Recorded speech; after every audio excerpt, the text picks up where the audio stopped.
अब हम बात कर रहे हैं, we'll talk about now the paleontological evidences, palaeontological evidences के बारे में बात कर रहे हैं। तो आपको ये पता होना चाहिए कि स्टडी ऑफ फॉसिल क्या होता है। Study of fossils is a palaeontology. Study of fossils is a palaeontology. Okay, simple. Now अब फॉसिल्स होते क्या है, सबसे पहले ये समझ लेते हैं कि फॉसिल्स क्या होते हैं। Okay, so fossils are impression. Fossils are impression or remains of hard part. Remains of hard part. Hard part कैसे? कौन से hard part? Bone है ना?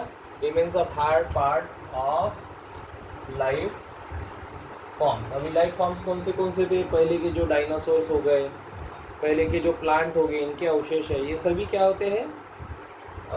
लाइफ फॉर्म्स होते हैं। ओके, और ये कहाँ पे पाए जाते हैं? They are found in rocks. They found in rocks. अब ये जो पैलेंटियोलॉजिकल एविडेंस है, ये जो बोला कि इम्प्रेशंस और रिमेन्स ऑफ हार्ड पार्ट है ना, ये डेफिनेशन कौन दिया था? This was given by Charles Lyell. Okay, Charles, he has actually given this definition कि ऐसा कुछ होता है। Okay, simple. now comes to the next point, the rocks from जो भी आपको पता है कि रॉक होते हैं या फिर ओशियन का जो फ्लोर होता है, वहाँ पे ऐसे फॉसिल्स पाए जाते हैं। ठीक है, अब कुछ रॉक्स होते हैं जिनको कहते हैं सेडिमेंटरी रॉक्स। जिनको क्या कहते हैं? Sedimentary rocks. अब आपने कभी सेडिमेंटरी रॉक्स के बारे में सुना है? नहीं सुना। क्या होते हैं सेडिमेंटरी रॉक्स? ओके, जो रॉक बहुत दिनों पहले नीचे दब गए। Okay, rocks form a sediment.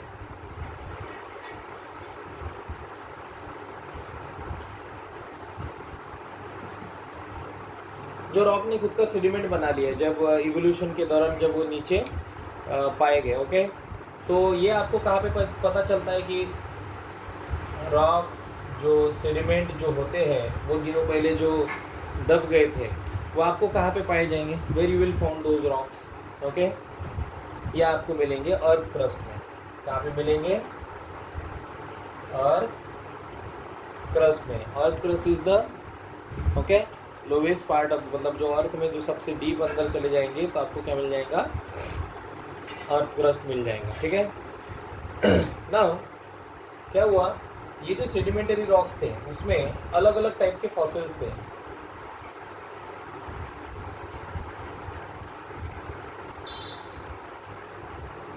बहुत सारे अलग अलग टाइप के फॉसिल्स सेडिमेंटरी रॉक में पाए जाए। उसमें अवशेष प्लांट के भी थे और एनिमल्स के भी थे। अब कौन से अवशेष रहेंगे? जो हार्ड पार्ट रहेंगे। हार्ड पार्ट के रहते हैं? बोन्स रहते हैं। ठीक है, तो याद रखना, ज़्यादा से ज़्यादा जो फॉसिल्स है वो कहाँ पे मिले थे आपको? सेडिमेंटरी रॉक में मिले थे। ठीक है, अब जब इनकी स्टडी की जाती है, सेडिमेंटरी रॉक में जो फॉसिल्स की स्टडी की जाती है, फॉसिल्स की स्टडी के लिए कार्बन डेटिंग यूज़ करते हैं। क्या यूज़ करते हैं? कार्बन डेटिंग यूज़ करते हैं। क्या यूज़ करते हैं? कार्बन डेटिंग यूज़ करते हैं। इससे क्या पता चलता है? It help in understanding age of fossils का एज कितना पुराना है वो, ये सब पता लगता है उसमें से। ठीक है, इसी प्रकार से डायनासोर के फिर अलग अलग डायनासोर के जो टाइप्स थे, वो जो दब गए थे रॉक में, फिर उनको खोजा गया, फिर उनका मतलब उत्खनन हुआ, वहाँ से उनको बाहर निकाला गया, और बाहर निकाल के जब चेक किया कार्बन डेटिंग की मदद से, तो ये समझ में आया कि एज ऑफ फॉसिल्स क्या था।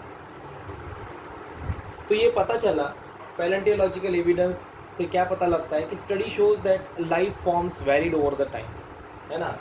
ये जो फॉसिल्स की स्टडी की हमने, पैलेंटियोलॉजी जो इसमें फॉसिल्स की स्टडी की, उसमें क्या पता चला? Life forms evolve life forms कैसे इवॉल्व हुए एक पर्टिकुलर टाइम पीरियड के अंदर, कैसे वो मतलब कौन सा टाइम पीरियड की बात कर रहा हूँ, life forms evolve in geological time scale,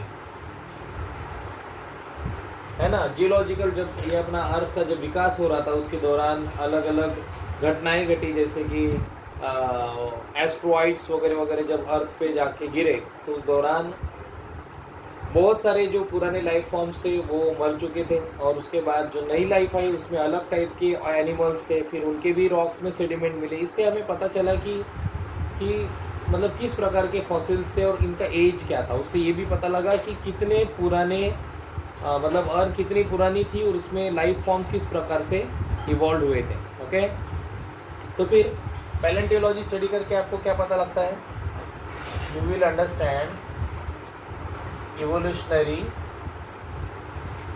pedigree.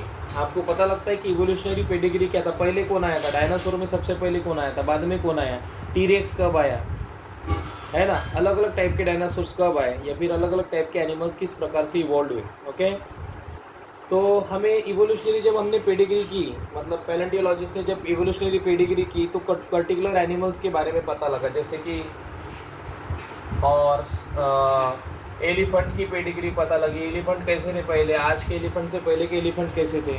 Even man, इंसानों की भी पेडिग्री के बारे में बहुत सारी बातें पता लगी। ओके, तो ये था हमने पढ़ा था पैलेंटियोलॉजिकल एविडेंस में। We actually understand this in a palaeontological evidence. Okay, तो जो जियोलॉजिकल हिस्ट्री है, जियोलॉजिकल हिस्ट्री जो है अर्थ की, वो बायोलॉजिकल हिस्ट्री ऑफ अर्थ से बहुत ज़्यादा मेल खाती है। ओके, अब हम ये जान लेते हैं कि टाइप्स ऑफ फॉसिल्स कौन से होते हैं। What are the types of fossils, we take the look to the types of fossils, किस प्रकार के फॉसिल्स पाए जाते हैं।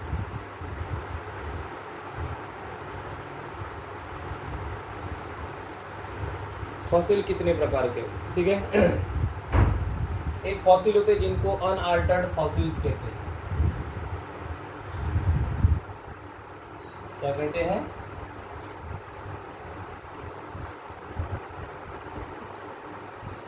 Unaltered fossils. ओके, अब ये कौन से फॉसिल्स होते हैं, ये वो फॉसिल्स होते हैं जो प्रिजर्व किए जाते हैं उनके ओरिजिनल स्टेट में। ओके, तो सिंपल बात है, फॉसिल्स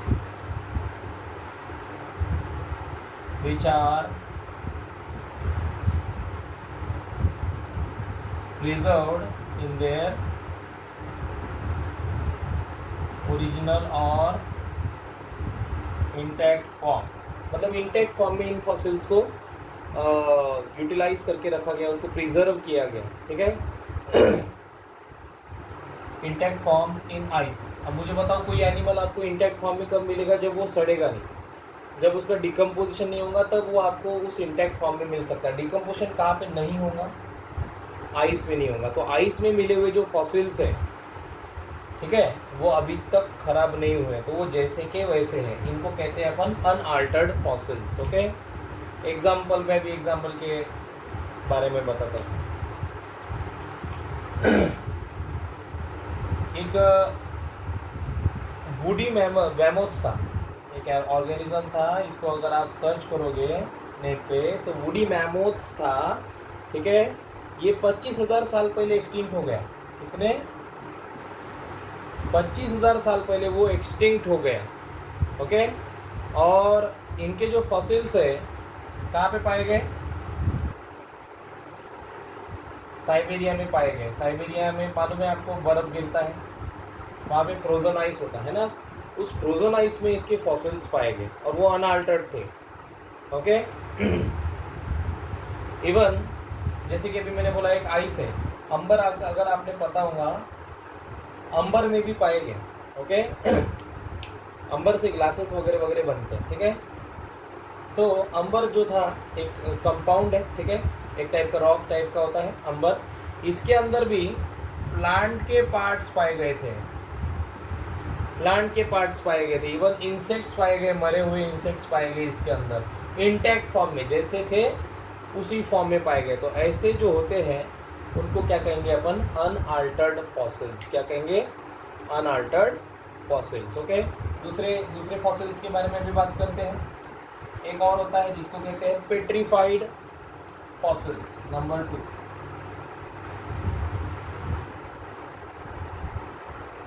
पेट्रीफाइड फॉसिल्स। ओके, अब पेट्रीफिकेशन का पहले मैं मतलब आपको समझा देता हूँ कि पेट्रीफाइड मतलब क्या होता है। अब पेट्रीफाइड जो वर्ड है पेट्रीफिकेशन से आया है। पेट्रीफिकेशन का मीनिंग क्या होता है, replacement of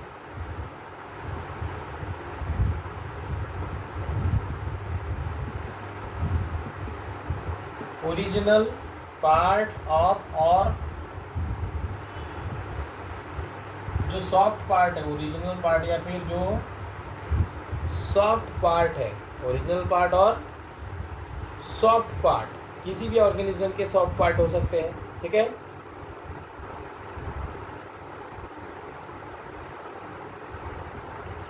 so original part जो होते, सॉफ्ट पार्ट जो होते डेड ऑर्गेनिजम्स के, है ना, उनको रिप्लेस हो जाता है। Replacement of original part of soft part of a dead organism, मतलब किसके थ्रू रिप्लेस करेंगे, बाय मिनरल।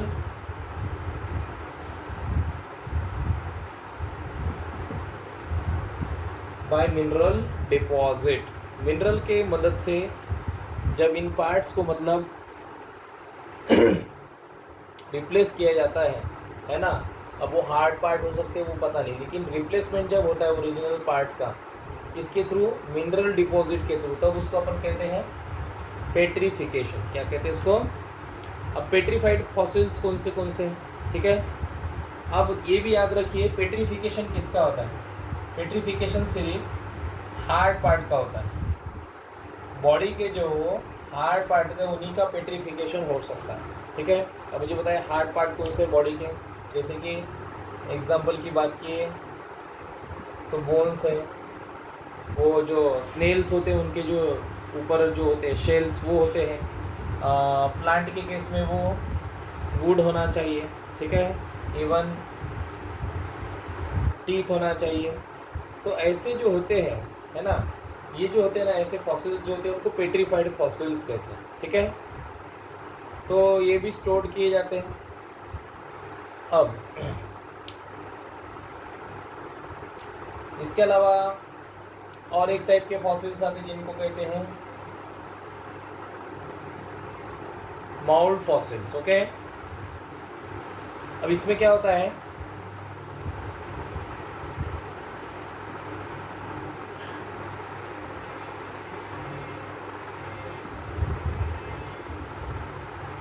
इसमें सिर्फ एक्सटर्नल स्ट्रक्चर जो होता है ना डेड ऑर्गेनिज्म का, उसी को प्रिजर्व किया जाता है। एक्सटर्नल स्ट्रक्चर बॉडी का, है ना, और किस में प्रिजर्व किया जाता है, प्रिजर्व किया जाता है, लेकिन किस में, वेट सॉइल में, इन गीली मट्टी में, in wet soil. And no body part is recovered of a dead organism, मतलब बॉडी का कोई भी पार्ट रिकवर्ड नहीं होता।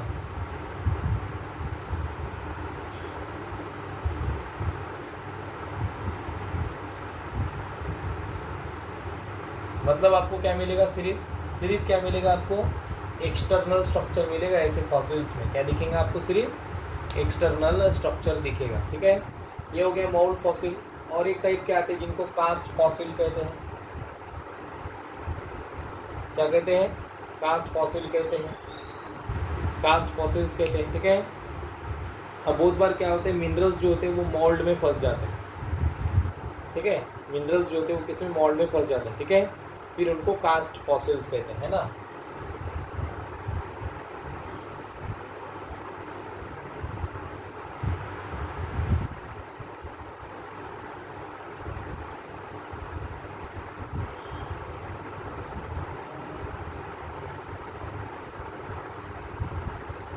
जैसे कि मान के चलो एक ऑर्गेनिज्म मर गया, और एनिमल मरने के बाद उसके इंटरनल ऑर्गन सभी खराब हो गए। खराब होने के बाद क्या होता है, वहाँ पे जितना भी स्पेस बचता है वहाँ पे मिनरल डिपॉजिट्स होने लगते हैं। और फिर मिनरल डिपॉजिट्स के कारण क्या होता है, जैसे कि मान के चलते हो ये ऐसे बोन थे एक ऑर्गेनिज्म के, ठीक है, ऐसे बोन थे और ऐसे पूंछ था ऐसा, ठीक है। क्या होता है, धीरे धीरे मट्टी यहाँ पे ऐसी भरती जाती है और जिसके कारण क्या होता है, एक ऐसा पत्थर जैसा आवरण बन जाता है, फिर उसको अपन कास्ट कहते हैं, ठीक है। इसको ऐसे ऐसे फॉसिल को कास्ट फॉसिल्स कहते हैं, ठीक है। देन कुछ फॉसिल्स होते हैं, इनको प्रिंट फॉसिल्स कहते हैं। अब ये एक्चुअली होता है क्या, इसमें फॉसिलाइज्ड इंप्रेशन होते हैं।